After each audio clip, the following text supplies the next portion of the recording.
Israel और Hamas के बीच शांति समझौते के बाद गाजा में लोग अपने घरों की ओर लौट रहे हैं। हजारों लाखों लोगों के लौटने की तस्वीरें आपने देखी। एक तरफ खुशी है इस बात की कि घर वापस लौट रहे हैं, तो वहीं दूसरी तरफ ये देखकर आंखें भर आती हैं, दिल रोता है कि जिस घर की तरफ वापस जा रहे हैं वहाँ सब कुछ तबाह हो चुका है। हालांकि अब खबर ये भी है कि उत्तरी गाजा में अभी भी बहुत कम संख्या में लोग अपने घरों तक पहुंचे हैं।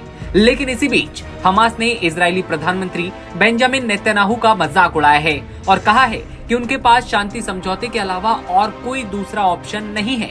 लेकिन सवाल ये कि ऐसा आखिर क्यों कहा गया, क्या वजह रही, चलिए आपको समझाते हैं पूरा मैटर विस्तार से। दरअसल इजरायली प्रधानमंत्री बेंजामिन नेतन्याहू हमास के साथ युद्ध विराम समझौता करके बुरी तरह से फंसते नजर आ रहे हैं। इजराइल और हमास के बीच हुए समझौते को इजराइल की हार के तौर पर देखा जा रहा है। हमास के कई गुना ज्यादा ताकतवर होने के बावजूद इजरायली सेना ने लगभग 1.5 साल की लड़ाई के दौरान गाजा पट्टी से बंधकों को छुड़ा नहीं पाया। हमास के कई गुना ज्यादा ताकतवर होने के बावजूद इजरायली सेना लगभग 1.5 साल की लड़ाई के बाद भी गाजा पट्टी से बंधकों को नहीं छोड़ा पाई।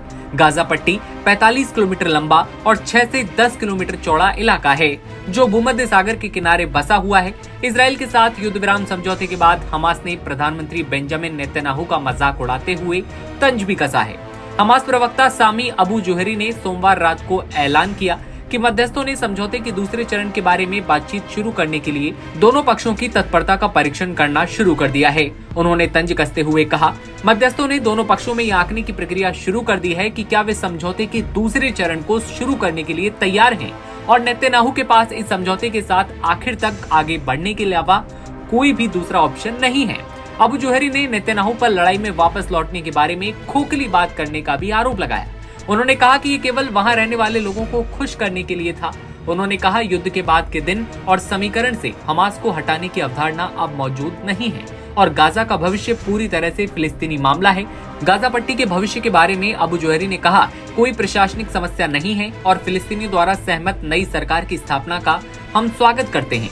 इसी के साथ उन्होंने फिलिस्तीनियों द्वारा सहमत सरकार के गठन का स्वागत करने की बात भी कही है। इसके अलावा अगर बात करें हमास और दूसरे प्रवक्ता की, तो हसम बुद्रन ने मंगलवार की सुबह कहा कि हमास ने एक बार फिर दुनिया को साबित कर दिया कि फिलिस्तीनियों ने अपनी मातृभूमि छोड़ी नहीं है और न ही कभी छोड़ेंगे, चाहे इसके लिए उन्हें कितने भी बड़े बलिदान देने पड़े हों।